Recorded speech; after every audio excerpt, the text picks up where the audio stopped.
Happy day, welcome to Stock Insights. நம்ம சேனலில் daily stock நியூஸோட updates தான் பார்த்துட்டு வரோம். இப்போ நம்ம பார்க்க போகிறது போஸ்ட் மார்க்கெட் ரிப்போர்ட்.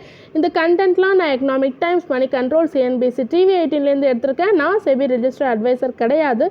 நீங்கள் இன்வெஸ்ட்மெண்ட் பண்ணுறதுக்கு முன்னாடி உங்கள் ஃபினான்ஷியல் அட்வைசரை கன்சல்ட் பண்ணிவிட்டு இன்வெஸ்ட்மெண்ட் பண்ணுங்கள்.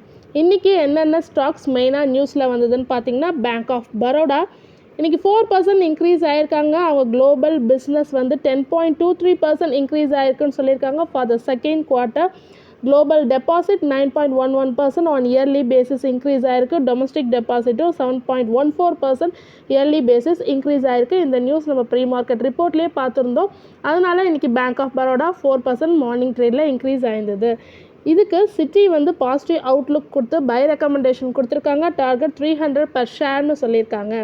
மார்கன் ஸ்டான்லியும் ஈக்குவல் வைட் ரேட்டிங் கொடுத்துருக்காங்க. Target price 265 per share. Unicommerce e solution இவங்க VIP Industries luggage products maker VIP இண்டஸ்ட்ரீஸோட ஒரு பார்ட்னர்ஷிப் வந்திருக்காங்க. ஸோ அதனால் இன்றைக்கி விஐபி இண்டஸ்ட்ரீஸ் 8% இன்க்ரீஸ் ஆகிருக்கு. என்ன பார்ட்னர்ஷிப்னா, ஸோ இந்த யூனிகாமர்ஸ் இ சொல்யூஷன் பிளாட்ஃபார்ம் யூஸ் பண்ணி அவங்களோட ப்ராடக்ட்ஸை ஃபாஸ்ட்டாக ஆன்லைன் சேனல்ஸில் செல் பண்ணலான்ற ஒரு பார்ட்னர்ஷிப். ஸோ அதனால் இன்றைக்கி விஐபி இண்டஸ்ட்ரீஸ் 8% இன்க்ரீஸ் ஆகிருக்கு. இந்த நியூஸும் நம்ம ப்ரீ மார்க்கெட் ரிப்போர்ட்லேயே பார்த்துருந்தோம். ரிலையன்ஸ் பவர் ஸ்டாக் இன்றைக்கி 5% லோயர் சர்க்கியூட் ஆகிருக்கு. அனில் அம்பானி ஃபார்மான இவங்க அனௌன்ஸ் பண்ணியிருந்தாங்க 4200 crore எஃப்சிசிபிஸ். ஸோ இது அல்ட்ரா லோ காஸ்ட் இன்ட்ரெஸ்ட்டாக இருக்குது. ரொம்ப 5%ன்றது ரொம்ப லோ காஸ்ட் இன்ட்ரெஸ்ட் பெர் ஆனம்னு சொன்னாங்க. அது மட்டும் இல்லாமல் இது ஒரு அன்செக்யூர்டு எஃப்சிசிபின்னு சொல்லியிருக்காங்க. இதோட டென்யூர் பார்த்திங்கன்னா 10 years. ஸோ அதனால் இன்றைக்கி ரிலையன்ஸ் பவர் 5% டவுனில் ட்ரேட் ஆகி லோயர் சர்க்கியூட் ஆகிருக்கு. Mahindra and Mahindra financial services இன்றைக்கி 7% டிக்ளைன் ஆகிருக்கு. அவங்க ஓவரால் டிஸ்பர்ஸ்மெண்ட் பார்த்திங்கன்னா year on year wise 1% decline ஆகிருக்கு. ப்ரீவியஸ் இயரை கம்பேர் பண்ணும்போது கலெக்ஷன் எஃபிஷியன்சியும் ஃப்ளாட்டாகவே இருந்திருக்கு. போன வருஷம் இதே செப்டம்பர் குவார்ட்டர் இந்த Q2வும் சேமாக, அதாவது ஃப்ளாட்டாக இருந்திருக்கு. ஸோ அதனால் இன்றைக்கி மஹேந்திரா ஃபினான்ஸ் 7% டிக்ளைன் ஆகிருக்காங்க. சிட்டி பைக்கால் கொடுத்துருக்காங்க. வருண் ப்ரீவரேஜஸ்க்கு டார்கெட் 800 சொல்லியிருக்காங்க.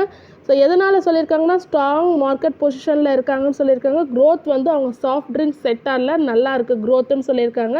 ஸோ இது ஒரு மல்டி பேக்கர் ஸ்டாக்காக மாற வாய்ப்பு இருக்குது. இன்னும் 38% மேலே போகிறதுக்கான வாய்ப்பு இருக்குதுன்னு சொல்லியிருக்காங்க சிட்டி. பஜாஜ் ஃபினான்ஸ் ஸ்டாக் வந்து இன்றைக்கி 3% ட்ராப் ஆகிருக்கு. அவங்க Q2 அசட் அண்டர் மேனேஜ்மெண்ட் பார்த்திங்கன்னா வீக்கஸ்ட்டாக 6 quartersல இந்த குவார்ட்டர் ரொம்ப வீக்காக கொடுத்துருக்காங்க ரிசல்ட்டுன்னு சொல்லியிருக்காங்க. அது மட்டும் இல்லாமல் கஸ்டமர் ஃப்ரான்ச்சைஸி பார்த்திங்கன்னா இன்க்ரீஸ் ஆகிருக்கு. 92.09 மில்லியனாக இன்க்ரீஸ் ஆகிருக்கு compared to September 2023 quarter values கொடுத்துரும் பாருங்கள், செக் பண்ணிக்கோங்க. ஸோ இன்க்ரீஸ் ஆகிருக்கு. அசட் அண்டர் மேனேஜ்மெண்ட்டும் 29% இன் Q2ல இன்க்ரீஸ் ஆகிருக்கு. பட் ஆனால் வீக்கஸ்ட்டுன்னு சொல்லியிருக்காங்க. நியூ லோன்ஸும் புக்டு வந்து இன்க்ரீஸ் ஆகிருக்கு 14%. நமோரா இதுக்கு நியூட்ரல் ரேட்டிங் கொடுத்துருக்காங்க. பஜாஜ் ஃபினான்ஸ்க்கு target 7500. Morgan Stanley over weight rating கொடுத்துருக்காங்க. Target 9000 per share. ப்ரோக்கரேஜ் ஃபார்மான இன்வெஸ்டர் புல்லிஷ் கொடுத்துருக்காங்க. எந்த இதுக்குன்னா சிப்லாக்கு கொடுத்துருக்காங்க. Buy call target price 1900 per share சொல்லியிருக்காங்க. இன்னும் 15% மேலே போகிறதுக்கான வாய்ப்பு இருக்குது லாஸ்ட் க்ளோசிங் ப்ரைஸ்லேருந்து. எதனாலனா இவங்களோட எக்ஸ்பெக்டேஷன் பார்த்திங்கன்னா சிப்லாவோட Q2 எப்படி இருக்குன்னு நினைக்கிறாங்கன்னா மிட் டீன்ஸில் இருக்கும் க்ரோத்து அப்படின்னு நினைக்கிறாங்க இந்தியன் ஃபார்மா மார்க்கெட்டில். அது மட்டும் இல்லாமல் கோவா பிளான்ட்டில் ரீசெண்டாக USFDA அப்சர்வேஷன் கொடுத்துருக்காங்க போல இருக்குது. அது ஈஸியாக இவங்க சால்வ் பண்ணிடுவாங்கன்னு சொல்லியிருக்காங்க. அதனால் இன்வெஸ்டர்க்கு இவங்களுக்கு பை கால் கொடுத்துருக்காங்க for Cipla. Avenue super market இன்றைக்கி ஃபெல் ஆகிருக்கு. 5% ஃபெல் ஆகிருக்கு. அவங்க ஸ்டாண்டலோன் ரெவன்யூ பார்த்திங்கன்னா 14% இயர் ஆன் இயர் இன்க்ரீஸ் தான் ஆகிருக்கு. பட் ஆனாலும் இன்றைக்கி ஸ்டாக் 5% ஃபெல் ஆகிருக்கு. அதோட அவங்களோட நம்பர் ஆஃப் ஸ்டோர்ஸ் பார்த்திங்கன்னா 377 அக்கார்டிங் டு செப்டம்பர் 30, 2024 377 ஸ்டோர்ஸ் அவங்க கைவசம் இருக்குது. பட் ஆனாலும் அவென்யூ சூப்பர் மார்க்கெட்ஸ், அதாவது டிமார்ட்னு சொல்லுவோம்ல, அவங்க இன்றைக்கி 5% ஃபெல் ஆகிருக்காங்க.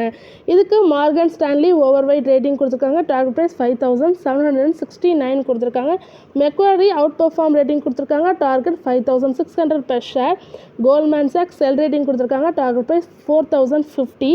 சிட்டியும் செல் ரேட்டிங் கொடுத்துருக்காங்க. Target price 3350 per share.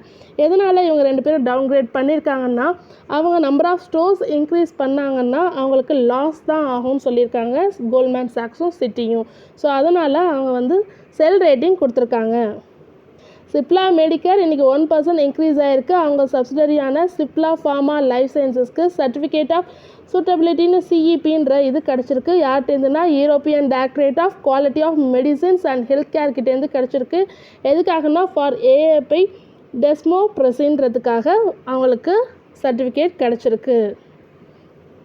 HDFC bank மே அட்ராக்ட் $1.8 பில்லியன் வந்து இன்ஃப்ளோ ஆக வாய்ப்பு இருக்குது.